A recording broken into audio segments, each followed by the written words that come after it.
ఓం నమో వెంకటేశాయ. అఖిలాండకోటి బ్రహ్మాండ నాయకుడైన శ్రీ శ్రీనివాస పరబ్రహ్మ యొక్క దివ్యానుగ్రహ విశేషం చేత తిరుమల తిరుపతి దేవస్థానం వారు నిర్వహించే అనేక ధార్మిక కార్యక్రమాల్లో భాగంగా ప్రతిరోజు మనం శ్రీమన్ మహాభారత అంతర్గత అరణ్య పర్వలోని విశేషాలను యథాశక్తి తెలుసుకునే ప్రయత్నం చేస్తున్నాము.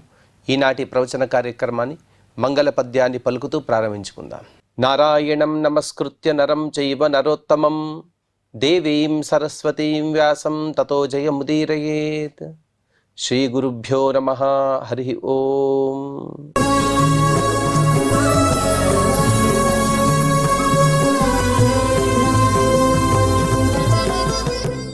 ఘోషయాత్ర పర్వ అనే అనుపర్వలో దుర్యోధనుడు పాండవులను అవమానించాలని తను వెళ్ళాడు. కానీ తనే భంగపడి చివరికి ప్రాయోపవేశం కోసం సంకల్పం చేశాడు. అప్పుడు శకుని మరియు కర్ణుడు ఎన్ని హితబోధలు చేసినప్పటికీ కూడా తన సోదరులతో సహా ప్రాయోపవేశానికి తను సంకల్పించాడు. ఆ సందర్భంలో పాతాళలోకంలో ఉండేటువంటి అనేక రాక్షసులు ఒక కృత్యాన్ని నిర్మించి ఆ కృత్యం ద్వారా దుర్యోధనుడిని పాతాళలోకానికి తీసుకువెళ్ళి అక్కడ అతని హితబోధ చేశారు. నాయనా, ఏమైనా సరే ప్రాణాలు విడవవద్దు. ఎందుకంటే మనం ప్రాణాలతో ఉంటేనే కదా మనం ఏదైతే అనుకున్నామో అది సాధించాలి. మనం అనుకున్నది ఏమిటంటే పాండవులని హింసించాలి, అలాగే పాండవులను వధించాలి. మన పార్శ్వంలోనే అనగా మన పక్షంలోనే భీష్మ ద్రోణాదులు యుద్ధం చేస్తారు.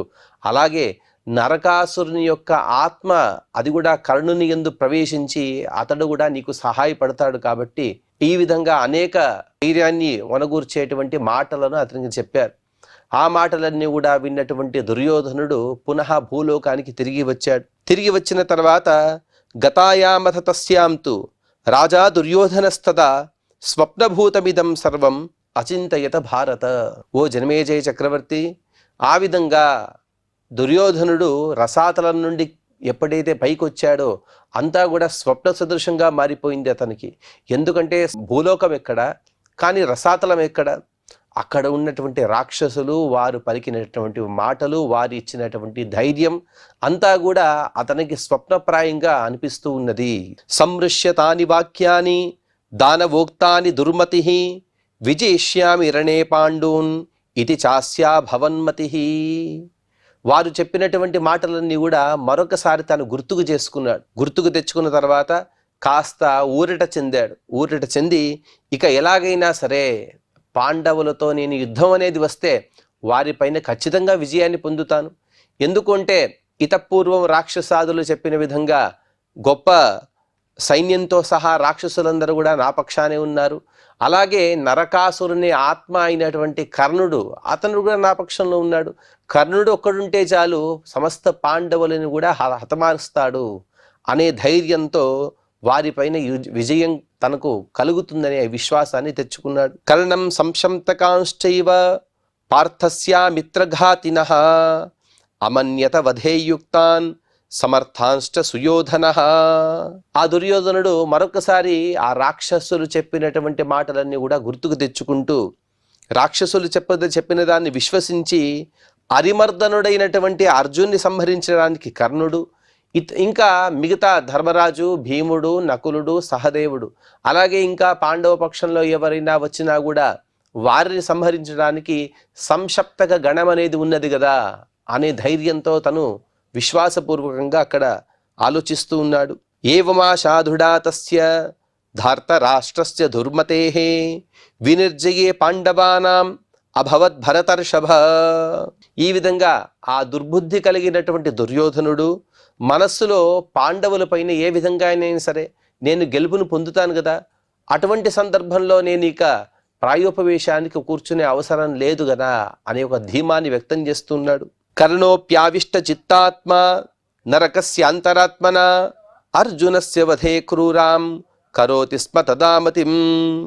ఇటువైపు కర్ణుని యందు కూడా ఆ నరకాసురుని ఆత్మ అనేది ప్రవేశించింది కాబట్టి అతను కూడా ఎలాగైనా సరే అర్జునుడిని వధించాలి అని అత్యంత క్రూరంగా అతను ఆలోచిస్తూ ఉన్నాడు.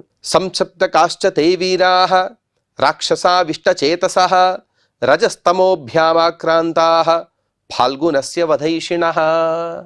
ఒకవైపు దుర్యోధనుడు, దుర్యోధనునికి ఆ రసాతలంలో దానవులు చెప్పినటువంటి మాటలు, అలాగే ఇటువైపుడు కర్ణుని యందు ఉన్నటువంటి నరకాసురుని ఆత్మ, అలాగే సంక్షప్తక గణంగా ఎవరైతే ఇక్కడ అవతరించారో వారందరూ కూడా అర్జునుని పక్షంలో ఉండేటువంటి వారిని వధించాలి అని దాని గురించి అందరూ కూడా ఏకాభిప్రాయంతో వారందరూ ఒకే విషయాన్ని ఆలోచిస్తూ ఉన్నారు. భీష్మద్రోణ కృపాద్యాశ్చ దానవాక్రంత చేతసః న తథా పాండుపుత్రాణం స్నేహవంతో విశాంపతే. చాలా విచిత్రమైనటువంటి విషయాన్ని మహాభారతం చెబుతోంది. భీష్మాచార్యుల వారు, ద్రోణాచార్యుల వారు, కృపాచార్యుల వారు, ఈ ముగ్గురిని కూడా మనం ఆచార్యులు అని పిలుస్తూ ఉంటారు. ఎందుకంటే ఎన్నో సంవత్సరాల వరకు ఎన్నో వేదాదులను, అలాగే వేదాంతాలను, నీతి శాస్త్రాలను సమస్తాన్ని కూడా అధ్యయనం చేసిన వారు. కానీ వారి యందు కూడా దానవాక్రంత చేత సహా, వారి యందు కూడా దానవుల యొక్క ఆవేశం కలిగింది కాబట్టి వారి ప్రవేశం వలన వారి మనస్సు కూడా కలుషితమైపోయింది. అందుకోసమే ఇతపూర్వం పాండవుల పైన ఎంతైతే అభిమానం ఉన్నదో ఆ అభిమానం అనేది కాస్త తగ్గినది. కృత్యా నాయ్య కథితం యత్తస్యాం నిశి దానవైః నచాచక్షే కస్మైచిత్ ఏతద్రాజా సుయోధనః. అలాగే ఆ రాక్షసుడు ఒక కృత్యం ద్వారా తనను పాతాళలోకానికి తీసుకువెళ్ళడం, అక్కడ హితబోధ చేయడం, ఎవరెవరు దుర్యోధనునికి సహాయంగా అవతరించారనే విషయాన్ని చెప్పడం, ఈ విషయాలన్నీ కూడా దుర్యోధనుడు మాత్రం ఎవరికీ చెప్పడం లేదు. అంటే ఇదంతా కూడా దుర్యోధనుడు ఏకాంతంలో ఉన్నప్పుడు జరిగిన విషయాలు. ప్రాయశః మనం ఇలా అనుకోవాలి, ఎప్పుడైతే ప్రాయోపవేశానికి సంకల్పించాడో ఆ రాత్రి కాలంలో దుర్యోధనుడు నిద్రించాడు. ఆ సందర్భంలోనే కృత్యం ఇతని పాతాళ లోకానికి తీసుకువెళ్ళి అక్కడ ఉపదేశాలు చేయించి పునః రాత్రి కాలంలోనే ఇతడిని భూలోకంలో వదిలిపెట్టేసింది. ఇదంతా కూడా ఎవరికి కూడా విషయం అనేది తెలియదు. దుర్యోధనుడు కూడా ఎవరికీ చెప్పటం లేదు. దుర్యోధనం నిశాంతేచ కర్ణో వైకర్తనో బ్రవీత్ స్మయన్ నివాంజలిం కృత్వా పార్థివం హేతుమద్వచః. ఆ రాత్రి గడిచిపోయింది. ఆ రాత్రి గడిచిన తర్వాత సూర్యపుత్రుడైన కర్ణుడు తను దుర్యోధను సమీపించి చిరునవ్వు నవ్వుతూ చేతులెత్తి నమస్కరించాడు. నమస్కరించి తను యుక్తియుక్తమైనటువంటి మాటలతో ఈ విధంగా అతనితో సంభాషణ చేస్తూ ఉన్నాడు. నమృతో జయతే శత్రూన్ జీవన్ భద్రాణి పశ్యతి మృతస్య భద్రాణి కుతః కౌరవేయ కుతో జయః. ఓ కురుశ్రేష్ఠ, ఓ సుయోధన, ఓ స్నేహితుడా, చనిపోయిన వాడు శత్రువులను జయించలేడు. అలాగే బ్రతికుండప్పుడే మనం అనేక శుభాలను పొందవచ్చు. చనిపోయిన వారికి కలగబోయే మేలేముంది చెప్పయ్యా, ఎటువంటి జయాన్ని కానీ ఏది కూడా పొందలేం కదా. అందుకోసం మనం అన్నిటికన్నా ముఖ్యమైన విషయం ఏమిటంటే బతికి ఉండాలి. బతికి ఉన్నంత కాలం కూడా విశ్వాసంతో ఉండాలి. అలాగే రాబో కాలం అంతా కూడా మనకు శుభసూచకంగా ఉంటుంది అనే ఒక విశ్వాసంతో మనం ఉంటే మాత్రం ఖచ్చితంగా మనం బతికిన దానికి సార్థకంగా ఉంటుంది. నకాలోద్య విషాదస్య భయస్య మరణస్య వా పరిష్వజ్యా బ్రవీచ్చైనం భుజాభ్యాం స మహాభుజః. అలాగే కర్ణుడు ఇతన్ని ఆలింగనం చేసుకున్నాడు. ఆలింగనం చేసుకుని, ఓ రాజా, ఈ సమయంలో మనం దుఃఖించడం కానీ, లేకపోతే భయపడటం కానీ, లేకపోతే ఇదంతా కూడా మరణించటం కానీ తగదు. ఆ విషయంలో మనం ఆలోచన కూడా చేయకూడదు అంటూ అతన్ని ఆలింగనం చేసుకుని పదే పదే అనేక హితకరమైనటువంటి మాటలను చెబుతూ ఉన్నాడు. ఉత్తిష్ఠరాజన్ కింశేషే కస్మాచ్చోచ్ఛసి శత్రుహన్ శత్రున్ ప్రతాప్య వీర్యేణ సకథం మృత్యుమిచ్చసి. ఓ అరిమర్దన, ఓ రాజా, ఓ సుయోధన, ఇకలే, ఇంతవరకు కూడా కాస్త నిద్రిస్తూ ఉన్నావు. ఇక మనమంతా కూడా ఉత్సాహపూర్వకంగా మనం ప్రతిరోజు కూడా గడపాలి. ఎందుకు నిద్రిస్తున్నావు? ఎందుకు దుఃఖిస్తున్నావు? నీ పరాక్రమంతో శత్రువులందరినీ కూడా తప్పింపజేసి వారి యొక్క ప్రభలను కోల్పోయేట్టుగా మనం చేసి అటువంటి సామర్థ్యాన్ని పొందినవాడివి కాబట్టి నీవు ఇక ప్రతిరోజును కూడా ఉత్సాహపూర్వకంగా నీవు గడపాలి. మృత్యువుని ఎందుకు ఆహ్వానిస్తున్నావు? మృత్యు అనేది నీ దగ్గరికి కూడా రాకూడదు. ఆ ఆలోచనను కూడా నీవు నీ దగ్గరికి రానివ్వద్దు. అథవా తే భయం జాతం దృష్ట్వార్జున పరాక్రమం సత్యంతే ప్రతిజానామి వధిష్యామి రణేర్జునం. ఓహో దుర్యోధన, నీకు అర్జున్ చూస్తే కాస్త భయం అనిపిస్తుందో ఏమో. ఎందుకంటే అర్జునుడు స్వర్గలోకానికి వెళ్ళి అక్కడి నుండి అనేక అస్త్రాలను పొంది వచ్చాడని ఇతపూర్వం మనం చెప్పుకున్నాం.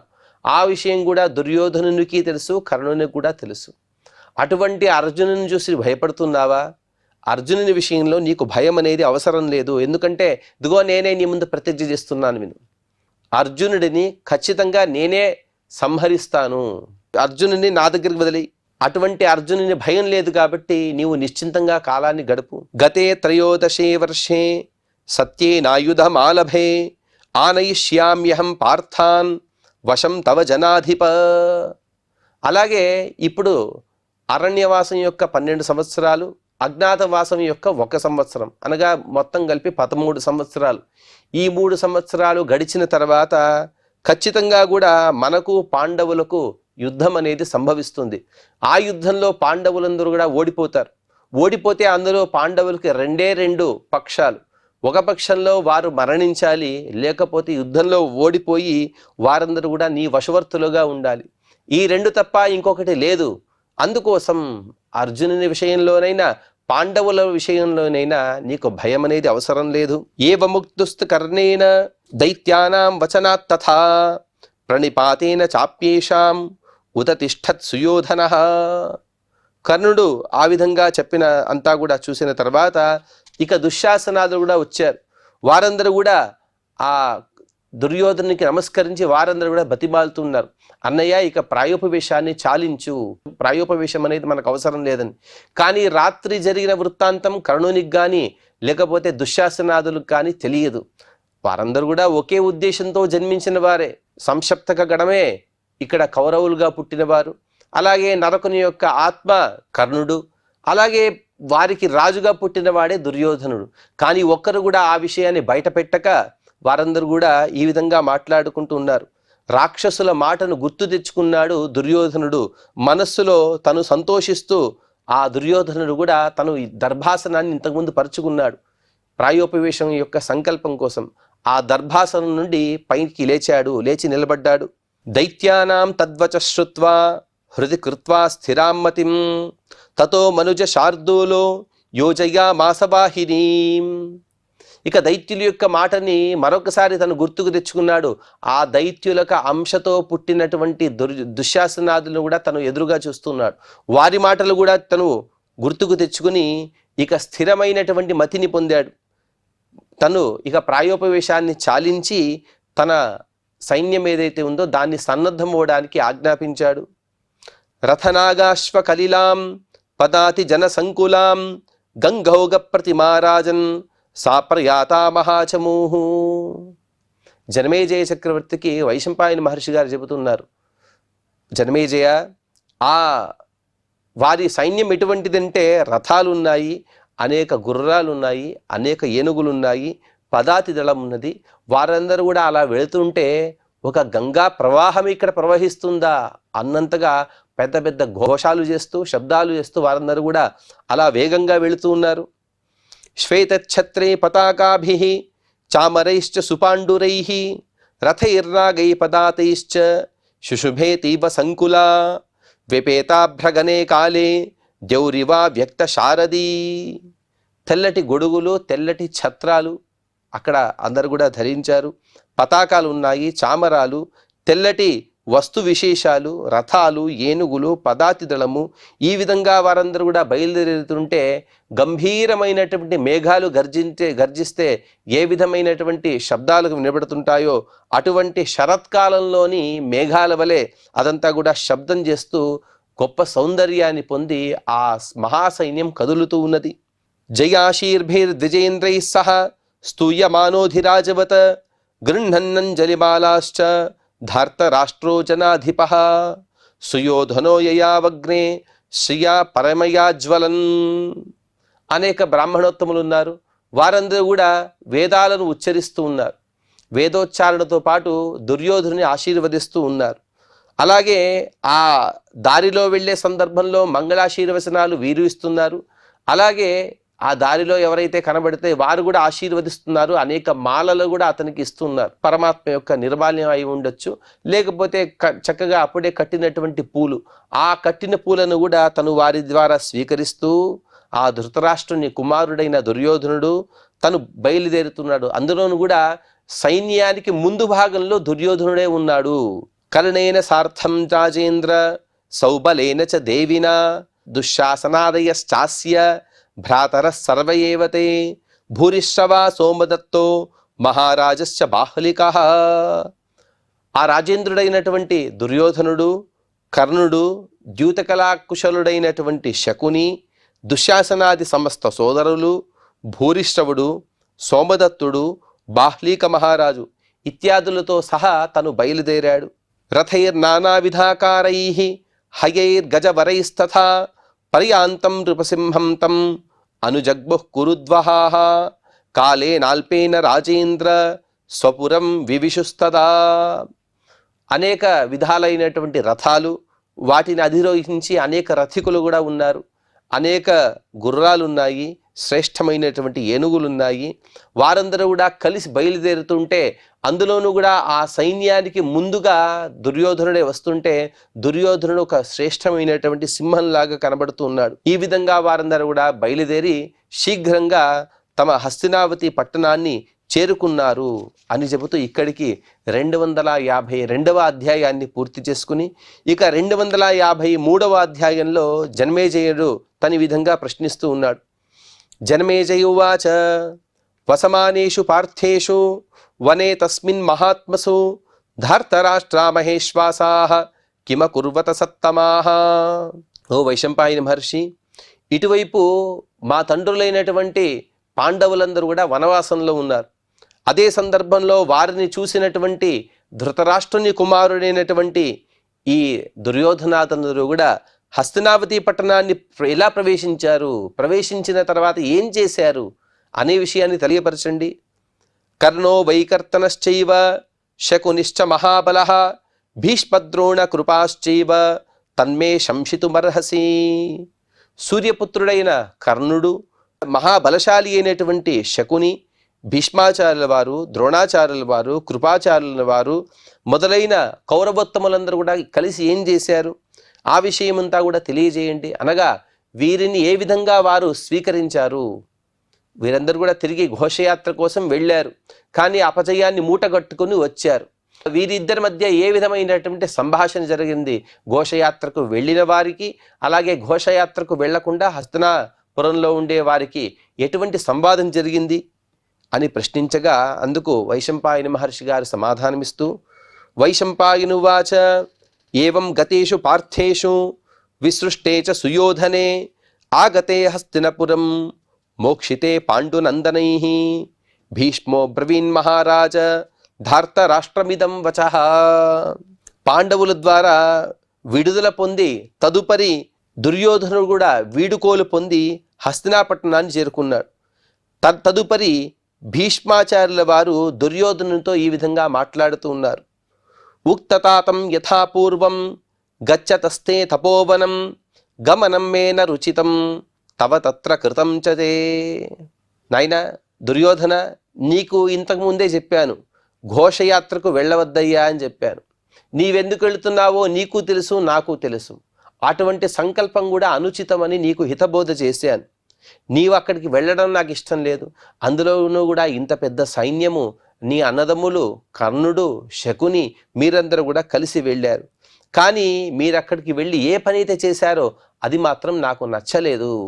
తతః ప్రాప్తం త్వయా వీర గ్రహణం శత్రుభిర్బలాత్ మోక్షితశ్చాసి ధర్మజ్ఞైః పాండవైర్నచ లజ్జసే. గట్టిగా తిడుతున్నారు భీష్మాచార్యుల వారు. వారికి ఎటువంటి సంకోచం లేదు కదా. వద్దన్నా కూడా వినకుండా వెళ్ళావయ్యా దుర్యోధన. అక్కడ గంధర్వులు అందరూ కలిసి నిన్ను బంధించారు. చివరికి ధర్మబుద్ధి కలిగినటువంటి పాండవుల చేత నీవు విడిపింపబడ్డావు. పాండవులే లేకపోతే నీ గతేం కాను, హస్తినాపురం యొక్క గతేం కాను చెప్పు. ఎందుకంటే కురుకులానికి ఇప్పుడు ఉన్న వారిలో యువరాజుగా నీవే ఉన్నావు. సమస్తాన్ని కూడా నీ చేతుల్లోనే పెట్టుకున్నావు. అటువంటి నీవే గతించిపోతే మా గతేం కాను. అలాగే నిన్ను దయతో పాండవులందరూ కూడా గంధర్వుల చేత విడిపించారు. అయినా కూడా నీకు సిగ్గులేదు కదయ్యా. పాండవైః నచ లజ్జసే, ఇంత జరిగినా కూడా నీకు సిగ్గనేది లేదా అని స్పష్టంగా భీష్మాచార్యుల వారు ధృతరాష్ట్ర మహారాజు ముందే తను తిడుతున్నారు. ప్రత్యక్షం తవ గాంధారే ససైన్యస్య విశాంపతే సూతపుత్రోపయాద్భీతః గంధర్వాణాం తతారణాత్. దుర్యోధన, నీవు గంధర్వులతో సహా యుద్ధం చేస్తున్నావు, వారి ప్రతిపక్షంలో నిలబడి యుద్ధం చేస్తున్నావు. నీవు పోరాడుతూ ఉంటే నీ ముందే గంధర్వులకు భయపడి కర్ణుడు వెళ్ళిపోయాడు. ఏ కర్ణుని యొక్క పరాక్రమాన్ని చూసి నీవు విర్రవేగుతున్నావు? ఏ కర్ణుడు ఉంటే చాలు సమస్త ప్రపంచాన్ని కూడా నా చేతిలోకి నా వశం చేసుకుంటున్నా అని నీవు గొప్పదైనటువంటి ఊహలో ఉన్నావో అటువంటి కర్ణుడే నిన్ను ఒక్కడనే వదిలేసి తను పారిపోయాడు. అటువంటి కర్ణుడా నీకు కావలసింది? క్రోశతస్తవ రాజేంద్ర ససైన్యస్య నృపాత్మజ దృష్టస్తే విక్రమశ్చైవ పాండవానాం మహాత్మనాం. చివరికి ఏం జరిగిందో చెప్పు దుర్యోధన. నీ సైన్యం మొత్తం కూడా నశించిపోయింది. ఎందరో ప్రాణాలను కోల్పోయారు, ఎందరో అవయవాలను కోల్పోయారు, ఎంతో సంపద హరించుకుపోయింది. కానీ నీకు ఇప్పటికీ బుద్ధి రాలేదే. చివరికి ఏమైంది? నీ సైన్యమంతా కూడా వెళ్ళి మొరపెట్టుకుంది పాండవులని. అటువంటి పాండవులు వచ్చి విడిపిస్తే గాని నీవు తిరిగి రాలేకపోయావు. ఇదేనా నాకు అవసరమైంది? అలాగే నీ పరాక్రమం ఇంతేనా అని భీష్మాచార్యుల వారు స్పష్టంగా చెబుతున్నారు. కర్ణస్య చ మహాబాహో సూతపుత్రస్య దుర్మతేః నచాపి పాదభాకర్ణః పాండవానాం నృపోత్తమ ధనుర్వేదే చ శౌర్యే చ ధర్మే వా ధర్మవత్సల. దుర్యోధన, ఎప్పటికైనా సరే ధర్మం అనేదే గెలుస్తుంది. తాత్కాలికంగా వారందరూ కూడా కష్టాలు పడుతూ ఉండవచ్చు, కానీ ఇప్పుడు వారు చేసేటువంటి ధర్మం రేపు వారి విజయానికి కారణం. ఈనాడు నీవు చేసేటువంటి అధర్మం రేపు నీ ఓటమికి కారణం. ఎందుకంటే కర్ణుడు అలాగే నీ పక్షంలో ఉండేటి వారందరూ కూడా కలిస్తే పాండవుల నచాపి పాదభాకర్ణ, వారిలో ఉండే దానిలో 4% కూడా 4వ పాదమంతా కూడా శౌర్య పరాక్రమాలు నీ పక్షంలో ఉన్న వారికి లేదు. అంటే నీకన్నా దాదాపుగా 3 రెట్లు బలం కలిగిన వారందరూ కూడా కేవలం బలం విషయంలో మాత్రం కాదు, ధనుర్వేద విషయంలోనైనా, శౌర్య పరాక్రమాల విషయంలోనైనా, ధర్మం విషయంలోనైనా నీకన్నా పెద్ద స్థాయిలో వారందరూ కూడా నీకన్నా ముందుగా ఉన్నారు. నీకన్నా అధికమైనటువంటి ధార్మిక కార్యక్రమాలు చేస్తున్నారు. ఈ విధంగా ఎవరైతే ఎక్కడైతే ధర్మం ఉంటుందో అక్కడే జయం కదా. అందుకోసమే ఈ వైరాన్ని వదిలివేయవయ్యా. తస్మాదహం క్షమం మన్యే పాండవైస్తైర్మహాత్మభిః సంధిం సంధివిదాం శ్రేష్ఠ కులస్యాస్య వివృద్ధయే. అందుకోసమే ఓ దుర్యోధన, నీకొక ఉపాయాన్ని చెబుతాను విను. వారితో సంధి చేసుకో. ఇప్పుడు ఎంతవరకైతే వనవాసం అయిపోయిందో అంతే చాలు. వారిని పిలుద్దాం. వారిని పిలిచి వారితో పాటు మనం సంధానం ఏర్పాటు చేసుకుందాం. ఏర్పాటు చేసుకుని కులం అనేది క్షయం కాకుండా మన కులాన్ని రక్షించే బాధ్యత నీకు ఉన్నది, నాకు ఉన్నది. అందుకోసం మనం సంధి కోసం ప్రయత్నం చేద్దాం. అప్పుడే మనం అభివృద్ధి యొక్క పంథాలో మనం నడిచే అవకాశం ఉంటుంది. ఏవముక్తశ్చ భీష్మేణ ధార్తరాష్ట్రో జనేశ్వరః ప్రహస్య సహసారాజన్ విప్రతస్థే ససౌబలః. ఈ విధంగా కురుకుల వృద్ధులు, మహాజ్ఞాన సంపన్నులు, మహాతపోనిష్ఠులు, అఖండ బ్రహ్మచారిగా ఉండేటువంటి భీష్మాచార్యుల వారు ఎంత హితాన్ని, అలాగే అతనికి హితాన్ని కూడా కాస్త కఠినంగా చెప్పినప్పటికీ కూడా అంత మంచి మాటలు చెబితే దుర్యోధనుడు ఏం చేశాడు మూర్ఖుడు అంటే తను పక్కున నవ్వేశాడు. అలా నవ్వుతూ వెంటనే శకునితో కలిసి ఆ చోటు వదిలి తను పక్కకు వచ్చేసాడు. అంటే పెద్దవారు ఎవరైనా మాటలు చెబుతుంటే, హితాన్ని చెబుతుంటే మనం అక్కడే ఉండి వినాలి, కానీ అలా పక్కకు వెళ్ళిపోకూడదు కదా. కానీ ఈ మూర్ఖుడు అలా చేసి తన గోతిన తనే తవ్వుకుంటూ ఉన్నాడు. ఇంకా తదుపరి జరిగిన వృత్తాంతాన్ని మనం తర్వాతి ప్రవచనంలో వినే ప్రయత్నం చేద్దాం. ఈనాటి ప్రవచనాన్ని శ్రీ వెంకటేశ్వర స్వామి వారి పాద పద్మములను సమర్పణ చేస్తూ క్షమాప్రార్థన మరియు మంగళ పద్యాన్ని పలుకుదాం. యదక్షర పదభ్రష్టం మాత్రాహీనం చ యద్భవేత్ తత్సర్వం క్షమ్యతాం దేవ నారాయణ నమోస్తుతే.